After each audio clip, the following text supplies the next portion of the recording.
నాన్న దగ్గర నుంచి వచ్చింది అది. ఆ, అవును సార్. ఇంకా వాళ్ళు పొద్దున్న లేస్తే ప్రోగ్రామ్స్కి వెళ్ళేవారు కదా, వాళ్ళతో వెళ్ళి వెళ్ళి అలా అలవాటు అయిపోయింది. ఓకే. నాన్న కాంబినేషన్లో ఏదైనా మూవీలో పాడారా? కాంబినేషన్లో పాడు ఏదైనా మూవీలో? నా మూవీస్లో నేను 2-3 పాడుకున్నాను. ఉత్సాహం అని ఒక సినిమాలో పాడాను, ఓకే. బుల్లెబ్బాయి అని ఒక సినిమాలో పాడాను. బట్ అంతే, అంతకంటే ఐ డెంట్ సింగ్ మచ్. నాయనమ్మతో కూడా పాడలేదు? ఆహా, లేదు సార్. అంటే ఇప్పుడు ఇందో లైమ్ లైట్లో ఉన్న పెద్ద పెద్ద ఆర్టిస్టులే సుశీలమ్మ గురించి అంత ప్రైడ్గా మాట్లాడుకుంటారు కదా సార్.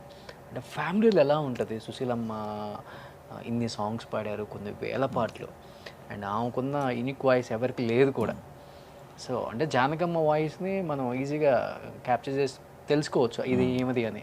అంటే ఎల్ఆర్ ఈశ్వరి అమ్మ ఒక జోనర్, బట్ సుశీలమ్మ అలా కాదు.